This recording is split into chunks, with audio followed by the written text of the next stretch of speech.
Good morning everyone. I hope के सब बढ़िया होंगे। मैं CS विपिन अग्रवाल आज आप सबके साथ CA फाउंडेशन में जो हमारा सब्जेक्ट है economics and business commercial and knowledge, जिसको हम शॉर्ट में BCK बोल देते हैं। तो BCK में हमारे पास चैप्टर 4 है, उसमें एक टॉपिक है public policy and its types. उस पर हम डिस्कशन करेंगे कि इस टॉपिक का मीनिंग क्या है, पब्लिक पॉलिसी क्या होती है, पब्लिक पॉलिसी कितने तरह की होती है। तो उसके ऊपर हम एक आज इंट्रोडक्टरी लेक्चर कंडक्ट करेंगे और उसमें डिस्कस करेंगे कि पब्लिक पॉलिसी और उसके टाइप्स कैसे कैसे होते हैं, उनके मीनिंग क्या है, उन सब के बारे में पढ़ते हैं। चलिए, पब्लिक पॉलिसी का मीनिंग पढ़ने से पहले हम ये जानेंगे कि पॉलिसी क्या होती है।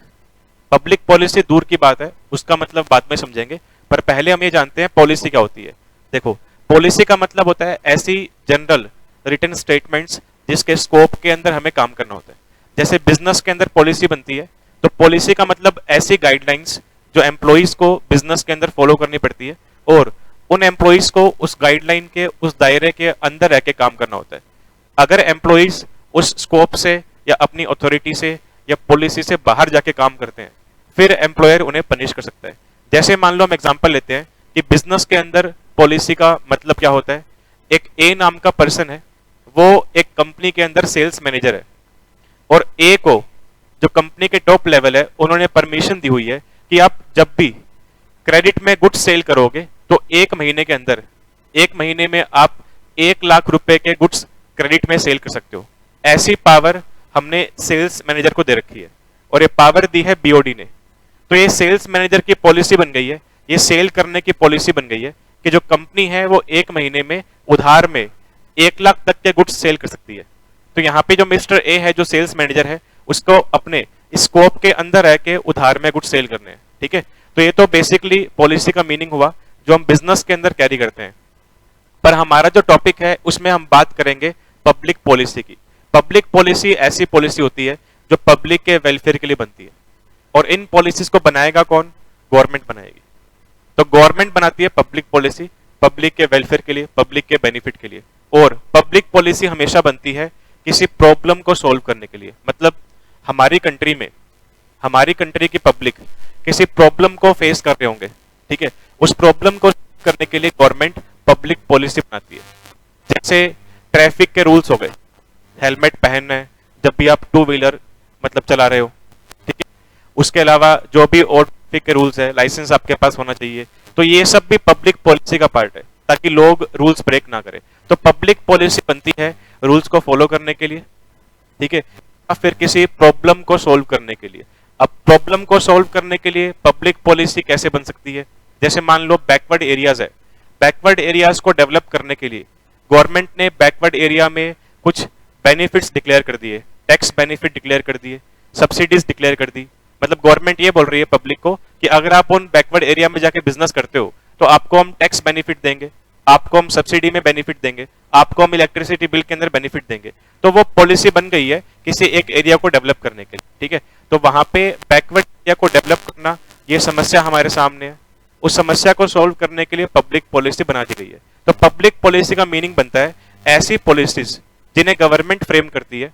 और गवर्नमेंट ऐसी पॉलिसीज तब फ्रेम करती है जब हमारी कंट्री किसी प्रॉब्लम को फेस कर रही होती है, चाहे वो प्रॉब्लम पॉवर्टी की हो, चाहे वो प्रॉब्लम अनएम्प्लॉयमेंट की हो, चाहे वो प्रॉब्लम बैकवर्ड एरियाज की हो, चाहे वो problem gap between rich and poor को लेकर, चाहे वो किसी भी अदर तरह की प्रॉब्लम है, ठीक है।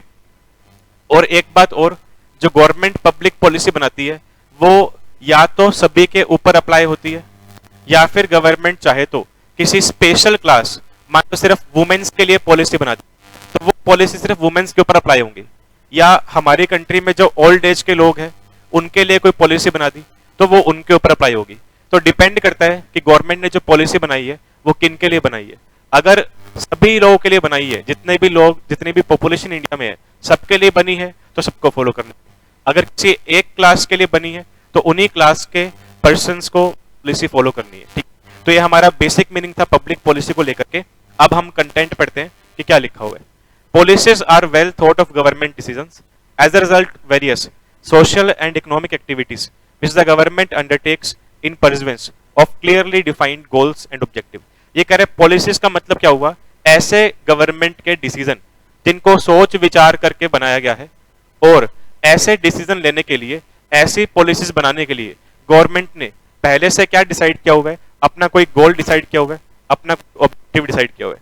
उस गोल को, उस ऑब्जेक्टिव को अचीव करने के लिए गवर्नमेंट ने सोच विचार करके ये पॉलिसी बनाई है। जैसे मान लो गवर्नमेंट का ऑब्जेक्टिव है पॉवर्टी कंट्रोल करना, तो पॉवर्टी कम करने के लिए, पॉवर्टी कंट्रोल करने के लिए जो पॉलिसीज बनेंगी वो गवर्नमेंट पॉलिसी, पब्लिक पॉलिसी का पार्ट बन जाएंगे। उसके बाद आगे लिखा हुआ है public policies on monetary aspect, मतलब मनी सप्लाई को लेकर के, पैसों के कंट्रोल को लेकर के, इन्फ्लेशन डिफ्लेशन को कंट्रोल करने के लिए, economy, market, taxes and duties, military spendings etcetera are generally reflected in the annual budget of government. तो जैसा कि आप सबने सुना होगा, हम मैक्रो में पढ़ते हैं, एक चैप्टर है हमारे पास गवर्नमेंट बजट 12th क्लास के अंदर, उसमें गवर्नमेंट आने वाले एक साल में कहां कहां पैसा खर्च करने वाली है और कहां कहां से पैसा कमाने वाली है, ठीक है, उसको लेकर के गवर्नमेंट एक अनाउंसमेंट करती है पब्लिक में। उस अनाउंसमेंट को बोलते हैं गवर्नमेंट बजट, एनुअल बजट जो गवर्नमेंट का होता है। तो उस बजट के अंदर government various policies, various programmes को भी अनाउंस करती है जो आने वाले एक साल में गवर्नमेंट कंडक्ट करने वाली है। अब जो पॉलिसी होती है, वो जो प्रोग्राम जो बजट में डिसाइड किए गए हैं, वो टैक्स को लेकर के हो सकते हैं, मनी सप्लाई को लेकर हो सकते हैं, इन्फ्लेशन डिफ्लेशन लेकर के हो सकते हैं, पॉवर्टी कंट्रोल करने को लेकर के हो सकते हैं, अनएम्प्लॉयमेंट को डिक्रीज करना और एम्प्लॉयमेंट को इंक्रीज करने को लेकर के एटसेट्रा। नेक्स्ट आगे लिखा हुआ है government policy is a plan or course of action of a government intended to influence and determine decisions, actions and other matter. तो कह रहा है गवर्नमेंट पॉलिसी जो होती है वो एक फुल फ्लैज प्लान होता है, ठीक है। फुल फ्लैज प्लान का मतलब कि गवर्नमेंट पूरा सोच विचार करके एक ऑब्जेक्टिव, एक गोल डिसाइड करके अपनी ये पॉलिसी बनाती है ताकि उसको इंप्लीमेंट किया जा सके कंट्री के अंदर, और जिस प्रॉब्लम को लेके हमने वो पॉलिसी बनाई है उस प्रॉब्लम को कंट्री से दूर किया जा सके।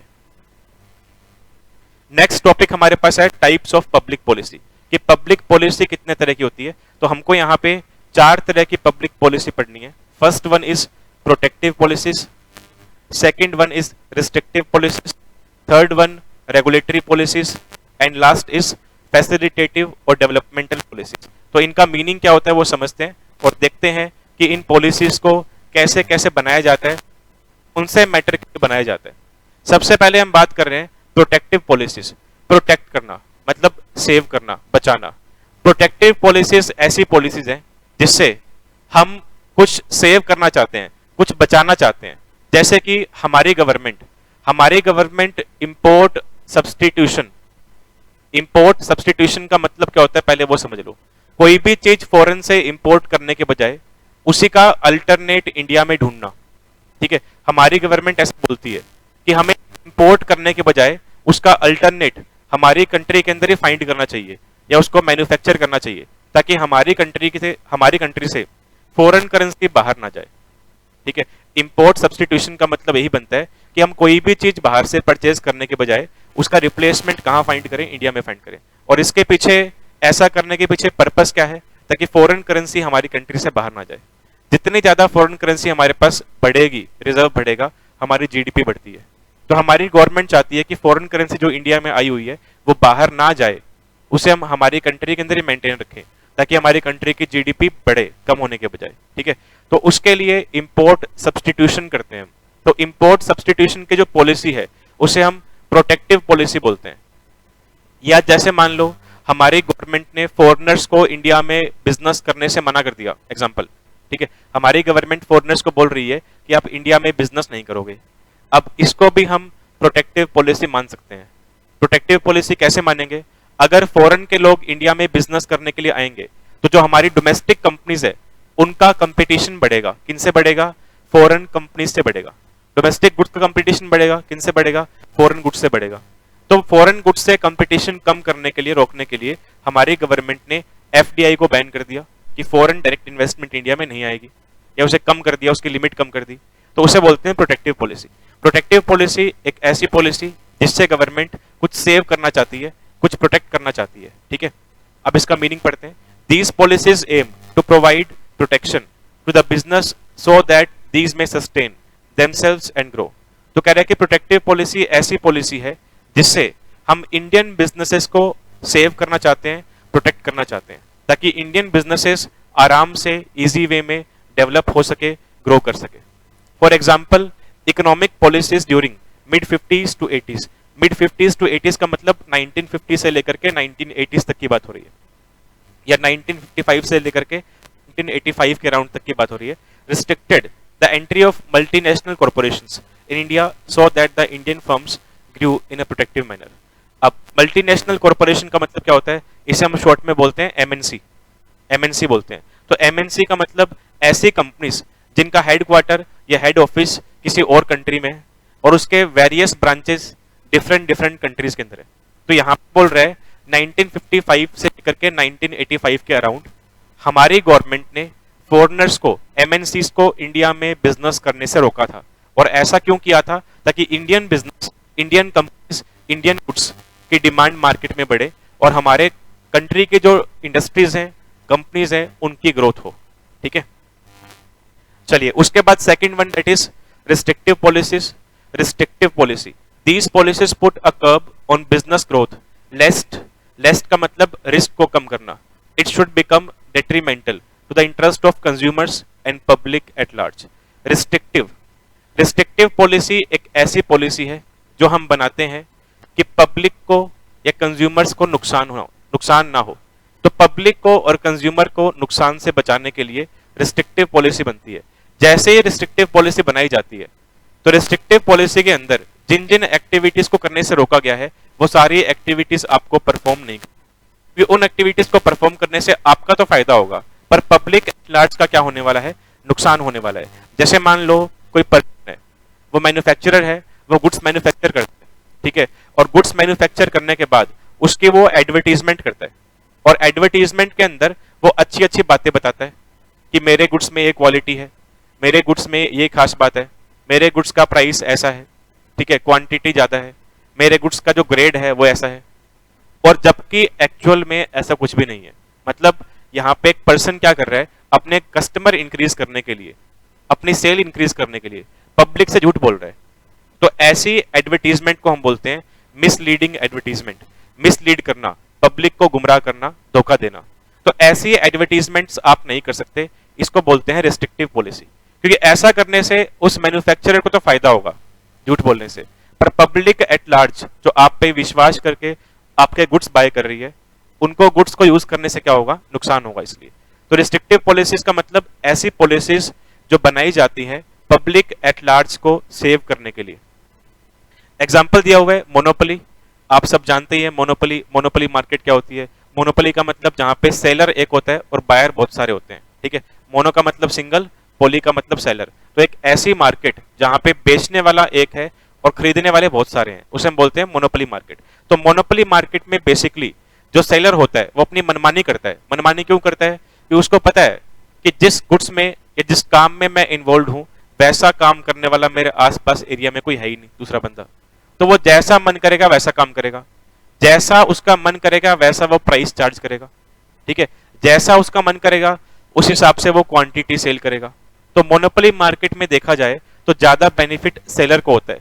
तो मोनोपोली मार्केट रोकने के लिए या मोनोपोली मार्केट के अंदर गलत एक्टिविटीज, रिस्ट्रिक्टिव एक्टिविटीज को रोकने के लिए हम रिस्ट्रिक्टिव पॉलिसी बनाते हैं। उसके बाद नेक्स्ट है हमारे पास रेगुलेटरी पॉलिसी। रेगुलेट करना मतलब कंट्रोल करना। तो रेगुलेटरी पॉलिसीज ऐसी पॉलिसीज हैं जो कंट्रोल करने के लिए बनाई जाती है। जैसे कि हम पढ़ते हैं बैंकिंग के बारे में। इंडिया में जितने भी कमर्शियल बैंक्स हैं उन्हें कंट्रोल कौन करता है? आरबीआई। उन्हें रेगुलेट कौन करता है? आरबीआई। कि कमर्शियल बैंक्स के ऊपर ध्यान रखना, कमर्शियल बैंक्स ढंग से काम कर रहे हैं कि नहीं कर रहे, फ्रॉड कर रहे हैं कि नहीं कर रहे, पैसों की हेराफेरी कर रहे हैं कि नहीं कर रहे। कमर्शियल बैंक्स अपने कैश इनफ्लो, कैश आउटफ्लो का हिसाब किताब, बुक्स ऑफ अकाउंट्स मेंटेन कर रहे हैं कि नहीं कर रहे। तो उन सब के ऊपर, उन सब चीजों को लेकर के कंट्रोल किसका है? आरबीआई का है। तो आरबीआई जो है वो रेगुलेटर माना जाता है। किनका? कमर्शियल बैंक्स का। रेगुलेटर मतलब कंट्रोलर माना जाता है कि जितने भी कमर्शियल बैंक इंडिया में काम कर रहे हैं उन्हें कंट्रोल कौन कर रहे हैं? आरबीआई कर रहे हैं। तो रेगुलेटरी पॉलिसी ऐसी पॉलिसीज जो कौन बनाएगा? रेगुलेटर बनाएगा, ठीक है। गवर्नमेंट नहीं बनाएगी, रेगुलेटर बनाएगा। पर उस रेगुलेटर के पास भी पावर है वो पॉलिसी बनाने के लिए। अब रेगुलेटर जब पॉलिसी बनाएगा तो किन के लिए बनाएगा? वो सिर्फ उन्हीं के लिए बनाएगा जिन्हें वो कंट्रोल कर रहे हैं। तो आरबीआई सीआरआर को लेकर के, बैंक रेट को लेकर के, रेपो रेट को लेकर के, एसएलआर को लेकर के पॉलिसी बनाता है, वो सारी पॉलिसीज कमर्शियल बैंक्स के ऊपर अप्लाई होती है। ठीक है, कभी भी कमर्शियल बैंक के अलावा किसी और के ऊपर अप्लाई नहीं होती, क्योंकि आरबीआई कंट्रोल कर रहा है कमर्शियल बैंक्स को। तो रेगुलेटरी पॉलिसीज ऐसी पॉलिसीज जो एक रेगुलेटर बनाएगा, और रेगुलेटर के पास भी वो पॉलिसी बनाने की पावर गवर्नमेंट से आ रही है। रेगुलेटर वो पॉलिसी किसके लिए बनाएगा? उनके लिए बनाएगा जिन्हें वो रेगुलेट कर रहे हैं, जिन्हें वो कंट्रोल कर रहे हैं। ठीक है, while the freedom to carry on business is fundamental, yet like coordination and control over traffic, rules of the game must be set clearly. Such policies aim at putting in place an institutional setup for the organized functioning of relevant activity market. This institutional setup must comprise the ministries, example Ministry of Railway, DGFT or some autonomous entities. Autonomous मतलब जो अपने आप से काम करती है, जिनके पास काम करने की फ्रीडम होती है। तो जैसे यहाँ पे एग्जांपल दिया हुआ मिनिस्ट्री ऑफ रेलवे, तो हमारी जितनी भी यहाँ पे इंडिया में ट्रेन्स चलती है, ठीक है, तो ट्रेन्स को कंट्रोल करने वाला मिनिस्ट्री ऑफ रेलवे। तो ट्रेन्स को लेकर के जो पॉलिसी बनेगी वो उसका रेगुलेटर बनाएगा, और रेगुलेटर कौन बन गया है? Ministry of railway. ऐसी आपको एक अथॉरिटी और गिवन है, DGFT, director general of foreign trade. DGFT एक ऐसी अथॉरिटी है जो इंडिया में एक्सपोर्ट इंपोर्ट को मैनेज करती है। एक्सपोर्ट इंपोर्ट के रिगार्डिंग हमें एक लाइसेंस चाहिए होता है। जब भी एक पर्सन बिजनेस करता है एक्सपोर्ट इंपोर्ट का, तो उसको एक लाइसेंस चाहिए होता है, उसको बोलते हैं export import code, IEC code number. ठीक है, आईईसी लाइसेंस चाहिए होता है बिजनेस करने के लिए एक्सपोर्ट इंपोर्ट का। तो IEC licence, IEC code number आपको डीजीएफटी इशू करता है। तो डीजीएफटी कंट्रोल कर रहा है इंडिया में एक्सपोर्ट इंपोर्ट्स को। ऐसे हमने एग्जांपल लिया आरबीआई का, जितने भी कमर्शियल बैंक्स इंडिया में काम कर रहे हैं उन्हें मैनेज कर रहा है, कंट्रोल कर रहा है। इसका एग्जांपल्स और बन जाएंगे। जितने भी इंडिया में इंश्योरेंस कंपनीज होती हैं, तो इंश्योरेंस कंपनीज को भी रेगुलेट करने वाला, कंट्रोल करने वाला एक रेगुलेटर होता है, उसको कहते हैं IRDAI, insurance regulatory development authority of India. तो IRDAI इंडिया में जितने भी इंश्योरेंस कंपनीज हैं उन्हें रेगुलेट करता है, उन्हें कंट्रोल करता है। उसके बाद देखिए लास्ट पॉलिसी हमारी है फैसिलिटेटिव और डेवलपमेंटल पॉलिसी। कोई भी ऐसी पॉलिसी जो फैसिलिटी प्रोवाइड करने के लिए बनती है या कुछ डेवलप करने के लिए बनती है, उसे हम बोलते हैं फैसिलिटेटिव पॉलिसी और डेवलपमेंटल पॉलिसी।